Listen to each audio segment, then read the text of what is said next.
नमस्कार, मैं रूपनारायण शर्मा संजय, मयूर times news.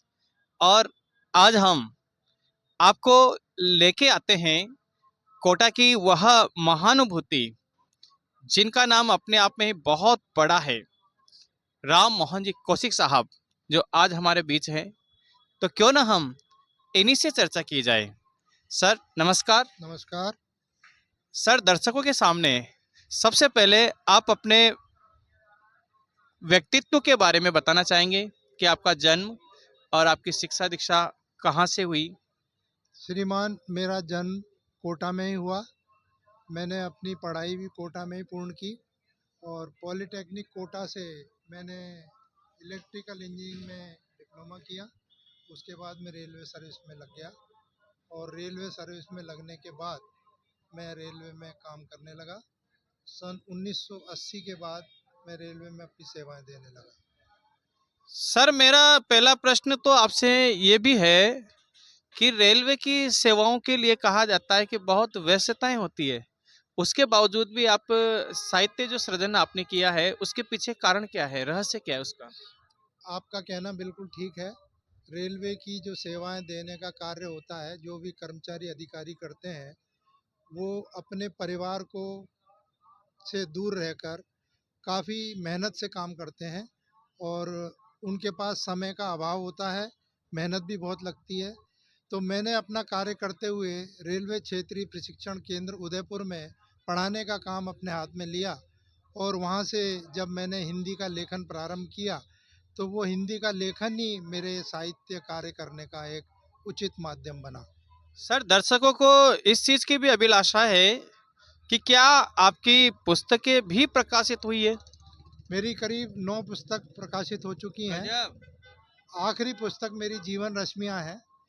मेरे पिता, माता मध्यम परिवार के लोग थे और उन्होंने हमें हमारे जीवन में बहुत सारी ऐसी घटनाएँ दी, जिन घटनाओं को याद करके अभी भी आँखों में पानी आता है और उन घटनाओं पर मैंने एक पुस्तक लिखी, जिस पुस्तक का नाम था जीवन रश्मियाँ।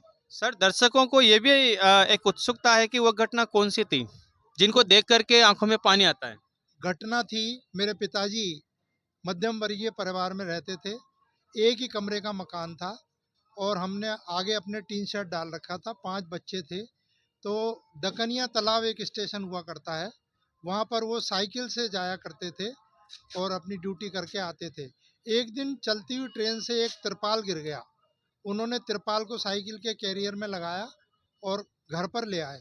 घर हमारा प्राइवेट जगह पे था, रेलवे का घर नहीं था। तो हमने पूछा कि ये किस लिए लाए हो? उन्होंने कहा ये अपने टीन शेड पर डालेंगे तो बरसात का पानी नहीं आएगा। दिन में जब वो सो रहे थे तो सोकर उठे और शाम को वापस अपनी ड्यूटी पर जाने लगे, तो उन्होंने उस तिरपाल को वापस कैरियर में लगाया। तो हमने पूछा इसको कहाँ ले जा रहे हो? तो उन्होंने कहा वापस वहीं ले जाऊंगा, ये रेलवे की संपत्ति मुझे हजम नहीं होगी। वाह, गजब। ये मेरे लिखने का सबसे बड़ा प्रेरणा स्रोत बना और मैंने इस पुस्तक के अंदर ये कहानी कर्तव्य निष्ठा के नाम से लिखी है। कर्तव्य निष्ठा के नाम से लिखी है। सर, दर्शकों को आप ये भी बताना चाहेंगे कि अभी आप कौन-कौन सी संस्थाओं से जुड़े हुए हैं? मैं दिव्य भारती प्रहरी संस्था, जो एक सामाजिक संस्था है, उसका उपाध्यक्ष हूँ। मैं और दीपक शर्मा हम दोनों मिलकर वो संस्था चलाते हैं। अभी हाल ही में 4 जनवरी को हमारा वार्षिकोत्सव भी है और मैं अखिल भारतीय साहित्य परिषद का महामंत्री हूँ। सर, दर्शकों के अंदर ये उत्सुकता और जानने की बढ़ रही है कि क्या आपने जो सृजन किया है साहित्य का, क्या उसके लिए आपको कहीं न कहीं से पुरस्कार मिला है?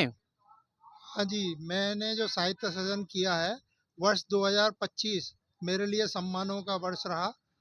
इस सम्मानों की श्रृंखला में मुझे पहला सम्मान मिला भारतेंदु हरिश्चंद्र जयंती के उपलक्ष्य में। दूसरा सम्मान मुझे नाथद्वारा में दिया गया। तीसरा सम्मान मुझे जबलपुर में कादम्बरी की ओर से दिया गया और अभी हाल ही में नगर राजभाषा कार्यान्वयन हिंदी समिति का एक प्रतियोगिता हुई थी, जिसमें निबंध लिखना था, भारतीय रेल विकास, संस्कृति एवं एवं विकास की वाहक। तो उस पर मैंने निबंध लिखा था करीब 11 पृष्ठों में। 3,484 शब्दों का निबंध मैंने लिखा था। मेरा निबंध 157 प्रतियोगियों में प्रथम स्थान वाह पर रहा। गजब। सर एक प्रश्न और है आपसे कि अब आने वाले समय में आप किस तरह का सृजन कर रहे हैं, क्या करना चाह रहे हैं? आने वाले समय में मैं ये चाहता हूँ, मैंने जो पुस्तक लिखी थी पिछले वर्ष, बाल सुलभ ज्ञान, वो पुस्तक छठी से 8वीं के बच्चों के लिए थी। उसमें मैंने बाल सुलभ ज्ञान को उसी प्रकार से प्रदर्शित किया था जो उनकी एक तरह से ग्रहण करने की क्षमता होती है। अब मैं एक पुस्तक लिख रहा हूँ, सर्व ज्ञान संचिका। उस पुस्तक में मेरी सोच ये है कि हमारे जो छात्र हैं किशोर वर्ग के, वो science, biology, maths, commerce, arts विभिन्न विधाओं से पढ़कर आगे बढ़ते हैं। सब एक दूसरे के बारे में जानकारी नहीं रखते। इस पुस्तक में मैं सर्व ज्ञान देने का प्रयास कर रहा हूँ। सर की सोच देखें आप, सारे ही विषयों को एक पुस्तक में समेटने का काम वो कर रहे हैं, वो भी किसके लिए? देश के युवा पीढ़ी के लिए। सर अंतिम प्रश्न, देश की युवा पीढ़ी को किस तरह का संदेश आप देंगे? देश की युवा पीढ़ी को मैं एक ही संदेश देना चाहता हूँ कि वे मोबाइल का उपयोग करें, पढ़ाई का उपयोग करें, किसी भी भाषा विषय की पढ़ाई करें, लेकिन अपनी भारतीय सभ्यता संस्कृति को नहीं भूलें। भारतीय सभ्यता संस्कृति की जो मूल भावनाएं हैं, उनको लेकर आगे चलें। और हम जो अपनी संस्कृति का व्यवहारिक ज्ञान है, बड़ों का सम्मान करना, बड़ों की बातों की कद्र करना, बड़ों के बारे में हम जानना, बड़ों के जो किए गए कार्य हैं उनका अनुसरण करना, वो कार्य ज़रूर पूर्ण कर पाएँ। तो ये थे हमारे साथ राम मोहन जी कौशिक साहब, जिन्होंने अपना व्यक्तित्व, अपना कृतित्व, अपना साहित्य, अपनी जॉब और युवा पीढ़ी के लिए संस्कार, सारी चीज़ें हमें बताई। बहुत अच्छा लगा हमें। इनके लिए बहुत बहुत धन्यवाद। जय श्री राम। सभी मयूर चैनल वालों को मेरी ओर से बहुत-बहुत धन्यवाद। उन्होंने इस नाचीज़ को इस इंटरव्यू के लिए उचित समझा और मेरा इंटरव्यू लिया। मैं एक बार पुनः उनका आभार व्यक्त करता हूँ। धन्यवाद।